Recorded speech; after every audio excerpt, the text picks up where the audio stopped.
information on the application at the point of submission instead of following up later with a letter.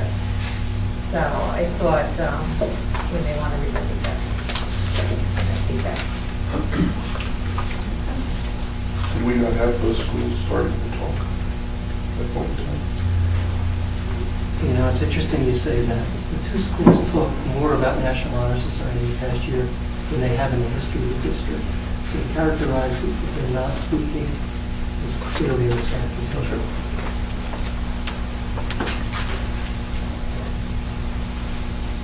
Any other old business? All right. Do you have any more old business? Excuse me? I was wondering if Anthony has any more old business. You're asking me, the question you asked me at the last board meeting, yes, I do. You wanted to know about the differences in terms of number of students involved in incidents and reporting of those incidents. So at West Morris Central, there were 26 students. There were 26 students who were involved in 20 incidents. Of those 26 students, 3 were involved in 3 incidents. 3 were involved in 2 incidents. 1 was involved in 3 incidents. 4 students were repeat offenders. We would use it in that way. At West Morris Mendham, 7 students were involved in 5 incidents, and there were no repeat offenders. So I guess what you're doing is correcting the statement that you made when you first presented this information, which is that the disproportionate number of vandalism, violence, and substance abuse at West Morris Central was a result of multiple offenders. And in fact, it's not, because it's 26 students at West Morris Central and 7 students at Mendham. No, I believe that what I said was that there were students at West Morris Central who were involved in multiple incidents, and in fact, there are 4 students who have been involved in multiple incidents in Central, and 1 that was involved, and none that were involved in multiple incidents in Mendham. Well, we can check the video. My recollection is what you said is that's the explanation for the disproportionate. Well, we can certainly check the video. What you're asking me is, are there different numbers this year? The answer is yes, and I said that there were differences this year, and that the differences were larger, but my memory of it is that I said that there were students who were repeat offenders who were responsible for more incidents at Central. You did say that, and in addition, you said that was the explanation for the disproportionate numbers between these 2 schools. Jamie, you said that a few times. Was there a point to this, or are we just going to?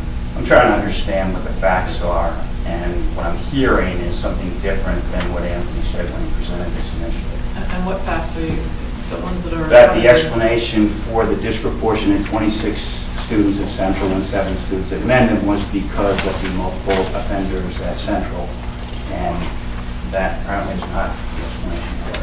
But what information do you? I don't have anything more to say on it, Kristen. All right. Is there any other old business?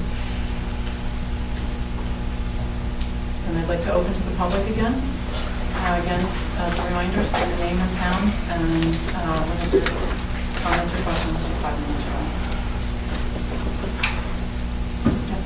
Hi, Lisa Woodring, Washington Township.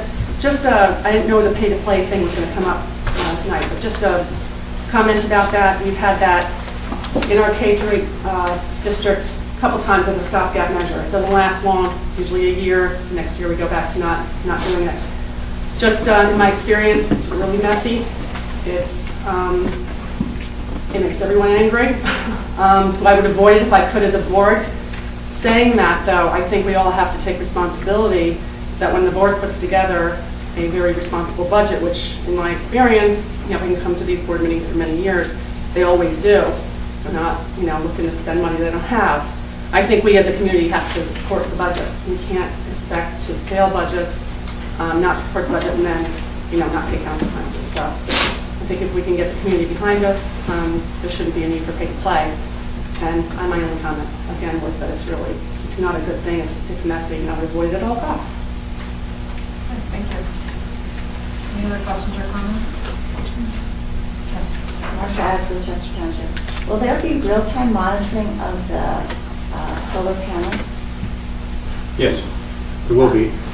Is there a chance to put those up on the put the monitoring link on the website? Well, I would anticipate we would have that technology. I know that we will have a portable monitor within the building that can be moved from classroom to classroom so that students can benefit from being able to monitor the energy use within the building. So I would, I'm sure that because that's going to be web-based, we would be able to take that next step. But I'm not going to guarantee it. Okay, but it's a great PR tool to Yeah. have up there because you see how much you put back. I've seen your facility, I believe, over by the Raritan River. We had a demonstration, and the company I believe that you're utilizing showed us, what was occurring, and it's fascinating. You can see when the sun doesn't shine. And you don't need a password to get on, it's just there. And Right. it's, public parents, the taxpayers can see that. It's a great tool. Any other questions or comments? If there's nobody else, then I will close to the public. We'll take a brief recess and then we'll go into executive session.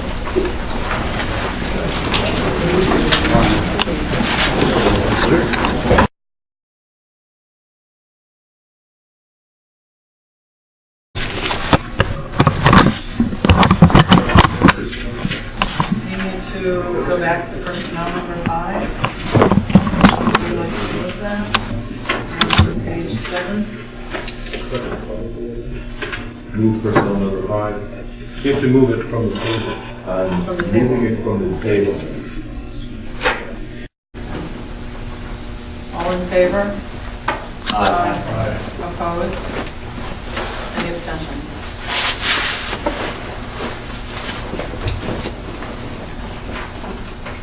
Is there any other discussion on number 5?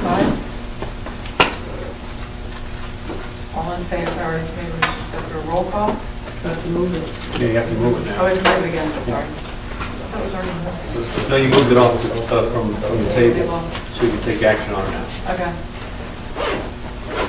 I have personnel number 5. A motion for personnel number 5. Second. Sorry. Jackie Strand. Yeah, I'm moving personnel number 5. I heard And Jackie seconded? Thank you. Discussion. There's no other discussion, can we do a roll call vote, please? Yeah, let me call it off. Mr. Button? No. Mrs. Forrester? Yes. Mr. Galida? Yes. Mrs. Gilmet? No.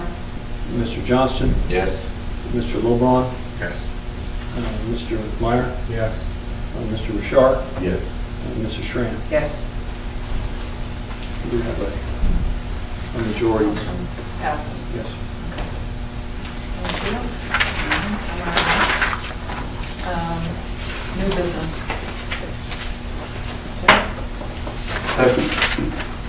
I gather you gave these two? I did. I wanted to, actually, what I'd like to do is, after the meeting adjourns, is if the ad hoc committee members would just meet with me for 5 minutes of your time, and I'll explain what those are about. Great. Any other new business? Okay. Update on the principal search or hiring, timeline, schedule? Sure. Met with Bill O'Donnell. Bill's suggestion was that since we had, and he said wisely put it on hold for a year, what we should do is now have a board meeting, or excuse me, a session where the board just gets a chance to refamiliarize themselves with the 3 candidates after determining the 3 people are still candidates. Once we do that, then move forward the way we were going to last year and begin that in January, February, mostly February. Do you think it would be worthwhile to re-advertise just to test the waters? It's up to you as a board, but I think that what you've got is, my sense of the search as it existed so far was that the board felt as if they had 3 viable candidates. And what we got in discussions with Bill was, if 2 of them pulled out, you clearly want to reopen the search. If one of them pulls out, you can think about it. If the three remain, if you were satisfied with them, you may want to continue with that. Well, we're satisfied now from the 4 candidates that we have. Maybe I missed something. Has the board decided to proceed with the search that was put on hold? Has the board decided to proceed with the hiring of a more central principal that it has put on hold? It was the #1 agenda item in board goals. So I would say, yes, you've decided to do that. What was the, yeah, and what is that? It said, complete West Morris Central Principal hire. Have we made any preliminary phone calls yet? That's right here. Number one goal is complete principal hire at West Morris Central. I'm sorry, Joe? Have we made any preliminary phone calls to the 3 top candidates? No, I wanted to report that out, in fact, this evening to you. My understanding is that the 3 top candidates, at least 2 of the 3 top candidates are still available. I guess that goal that you just read would include the possibility of an internal hire, wouldn't it? Well, we have an internal candidate. Excuse me? We have an internal. So it does include the possibility of hiring someone who's already in the district. Yes, it does. Yes. I agree with Wilbur's assessment that I think we should go forward with the 3. Get the letters out and just move the process along. Even if not all 3 are still viable? Well, let's find out where that stands. I think there was enough consensus that 2 out of 3 were still viable that we would be fine. I have a feeling that 3 out of 3 are